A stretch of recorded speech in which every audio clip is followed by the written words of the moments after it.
પાઠ લઈશું ઘન અવસ્થા. કયો? ઘન અવસ્થા. તો ઉચ્ચ તાપમાને અતિવાહકો. કયા વાહકો? અતિવાહકો.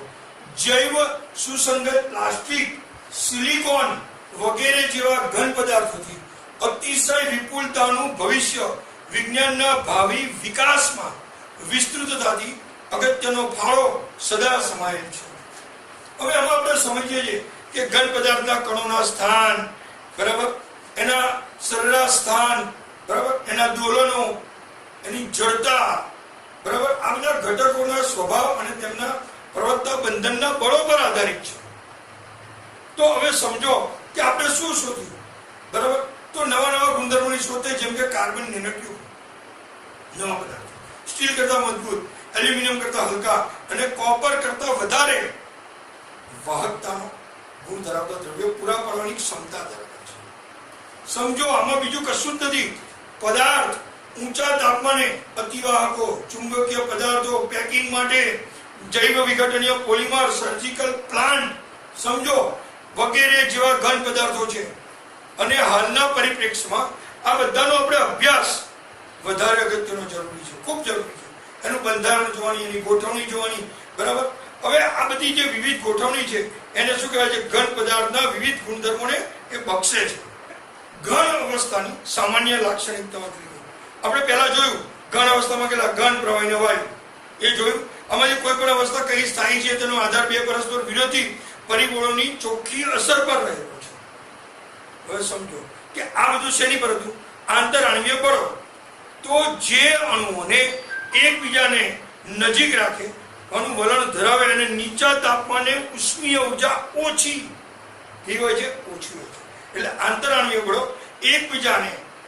એકબીજાને નજીક લાવે અને જેથી તે એકબીજાને વળગેલા રહે અને નિશ્ચિત સ્થાન ધરાવે છે.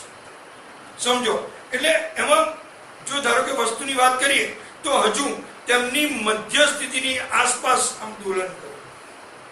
તો ઘન અવસ્થામાં અસ્તિત્વ ધરાવતા એમના લાક્ષણિક ગુણધર્મો કોની પર આધારિત છે? તો દળ, કદ અને આકાર. ઘન પદાર્થ તમે જાણો છો, દળ, કદ અને આકાર છે. આંતરાણવીય અંતર કેવા છે? ટૂંકા છે. આંતરાણવીય બળ મેં કીધું એકદમ પ્રબળ. એટલે આ જે ઘટક કણો છે તે નિશ્ચિત સ્થાન હોય છે અને મધ્યમાં એની સરેરાશની સ્થિતિથી આસપાસ દોલનો કરે છે. બીજું અસંકોચનીય છે અને દ્રઢ છે. હવે એના બે ભાગ પડે પાછા, સ્ફટિકમય અને અસ્ફટિકમય. હવે ઘન પદાર્થોને તેમના ઘટક કણોની ગોઠવણની હાજરીમાં એના ક્રમના સ્વભાવને આધારે સ્ફટિકમય અને અસ્ફટિકમયમાં આપણે વર્ગીકૃત કરીએ. હવે મોટી સંખ્યામાં નાના સ્ફટિકો દરેકની ભૌમિતિક લાક્ષણિકતા અને આકાર ધરાવે. સ્ફટિકમાં ઘટક કણોની ગોઠવણ ખૂબ જ ક્રમબદ્ધ છે અને ત્રિપરિમાણમાં પુનરાવર્તન પામતી હોય છે. એટલે એની જે ભાત છે એનો આપણે ચોક્કસ આગાહી કરીને એનો અભ્યાસ કરવાનો છે, બરાબર. જેમ કે આપણે સમજો સોડિયમ ક્લોરાઇડ. તો સોડિયમ ક્લોરાઇડ અને ક્વાર્ટઝ એ સ્ફટિકમય ઘન પદાર્થના લાક્ષણિક ઉદાહરણો છે. કયું? NaCl મેટ્રો અને ક્વાર્ટઝ એ સ્ફટિકમય ઘન પદાર્થની લાક્ષણિકતાનું ઉદાહરણ છે. કાચ, રબર અને પ્લાસ્ટિક ના પદાર્થો પ્રવાહી, જ્યારે ઠંડા પાણીને ઘન સ્વરૂપમાં એને ફેરવવામાં આવે ત્યારે તેઓ સ્ફટિકો બનાવતા નથી. તો આ પદાર્થોને આપણે કયા કહે? અસ્ફટિકમય, બરાબર. બીજું અસ્ફટિકમય ઘન પદાર્થ, ગ્રીક શબ્દ એમોર્ફોસ એટલે કે સ્વરૂપ નહીં પરથી આવેલ છે. હવે બધાની જો વાત કરીએ તો તેનું ગોઠવણી તો કેવી રીતે કરવામાં? તો એમાં નિયમિત અને આવર્તીય પુનરાવર્તિત ભાત માત્ર ટૂંકા અંતર સુધી જોવા મળે. તો આનો મતલબ શું થયો? કે નિયમિત ભાતો એમાં વિખેરિત થાય છે, તો એની વચ્ચે અનિયમિત ગોઠવણી હોય છે. જેમ કે ક્વાર્ટઝ અસ્ફટિકમય, ક્વાર્ટઝ કાચ, ક્વાર્ટઝ છે સ્ફટિકમય અને ક્વાર્ટઝ કાચ છે એ અસ્ફટિકમય, બરાબર. એ આકૃતિમાં આપ્યો છે, તમે ચોપડીમાં જોજો કે એને બી આકૃતિ આપી છે. તો એનું મન શું છે? બંને રચના તમે આમ જુઓ તો મોટા ભાગે મહદઅંશે સરખી છે, બરાબર. પણ છતાં ક્વાર્ટઝ કાચમાં લાંબા વિસ્તારમાં એટલે કે સીમાનો ક્રમ હોતો નથી. જ્યારે અસ્ફટિકમય ઘન પદાર્થમાં રચના પ્રવાહીને સમાન હોય છે. એટલે કે ગોઠવણીના તફાવતને કારણે બંને પ્રકારના ઘન પદાર્થો તેમના ગુણધર્મોમાં જુદા પડે છે, ડિફરન્ટ. બરાબર? કેવા પડે છે? ડિફરન્ટ પડે છે. હવે સ્ફટિકમય ઘન પદાર્થ, હવે એના ગલનબિંદુ કેવા હોય? ચોક્કસ. ચોક્કસ હોય એટલે એક લાક્ષણિક તાપમાન એકાએક પીગળે. તો જ્યારે પ્રવાહી બને ત્યારે બીજી, આ તો એક સ્ફટિકમયની છે, પણ અસ્ફટિક, ફરી સ્ફટિકમય પદાર્થ શું હોય? ઘન. ચોક્કસ ગલનબિંદુ, એકાએક પીગળે એટલે પ્રવાહી બને. જ્યારે બીજી બાજુ અસ્ફટિકમય ઘન પદાર્થ તાપમાનના કેટલાક ગાળા દરમિયાન નરમ પડે છે. નરમ એટલે પોચો પડે અને પીગળે એટલે તાપમાનના ગાળામાં એ વહેવા માંડે એટલે એને ઢાળી શકાય. જુદા જુદા આકારમાં એને આપણે રચી શકીએ છીએ. બરાબર? તો અસ્ફટિકમય જે ઘન પદાર્થો છે એની બંધારણીય લાક્ષણિકતાઓ પ્રવાહી જેવી જ છે. તેમને અતિગ્રત એટલે આપણે સ્નિગ્ધ પ્રવાહી કહીએ ને, બરાબર, જેવા ગણીને તેને ગરમ કરતા તેઓ અમુક ચોક્કસ તાપમાને સ્ફટિકમય બને છે. સમજો, જેમ કે પુરાતન સંસ્કૃતિમાં કેટલીક આપણને વસ્તુઓ, કાચની વસ્તુઓ દેખાવમાં દુધિયા જેવી જણાય, પણ એનું કારણ કંઈક અંશે સ્ફટિકીકરણ છે. થોડું ઘણું સ્ફટિકીકરણ એનું મુખ્ય કારણ છે જ. કેમ? કારણ કે પ્રવાહીની જેમ અસ્ફટિકમય ઘન પદાર્થ એ વહેવાનું વલણ ધરાવે. જો કે ખૂબ ધીમો વહે છે એટલે ઘણીવાર આભાસી ઘન પદાર્થો અથવા અતિશીત પ્રવાહી પદાર્થો કહેવામાં આવે. હવે સમજો, એનો સ્વભાવ આઇસોટ્રોપિક જેવો એટલે કે સમદૈશિક હોય છે. એટલે કે એના ગુણધર્મોમાં યાંત્રિક મજબૂતાઈ હોય, વક્રી ભવનાંક હોય, વિદ્યુત વાહકતા હોય, બધી દિશામાં એક સરખા હોય. આનું થવાનું કારણ શું? તો તેમના લાંબા વિસ્તારમાં તેમનો ક્રમ હોતો નથી, પણ બધી જ દિશામાં કણોની ચોક્કસ ગોઠવણી હોય, એ લોકોની હોય જ નહીં.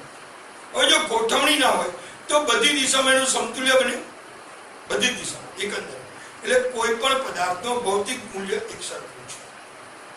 સમજો, કોઈ પણ દિશામાં કોઈ પણ પદાર્થ. તો સ્ફટિકમય ઘન પદાર્થો આ બધું અસ્ફટિકમય હતું. એ કયા હતા? આઇસોટ્રોપિક. તો પેલા શું થશે?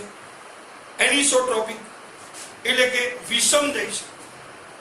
એટલે પેલા કરતા હું જુદી જુદી દિશામાં ભૌતિક ગુણધર્મો, વિદ્યુત અવરોધીય, વક્રી ભવનાંકના મૂલ્યો અલગ અલગ, જુદી જુદી દિશાઓમાં કણોમાં જુદી જુદી ગોઠવણ. હવે સમજો, બે પ્રકારની તમને એમાં બી કહે છે કે બે પ્રકારના પરમાણુની સાદી દ્વિપરિમાણીય ભાર ગોઠવણી દર્શાવે.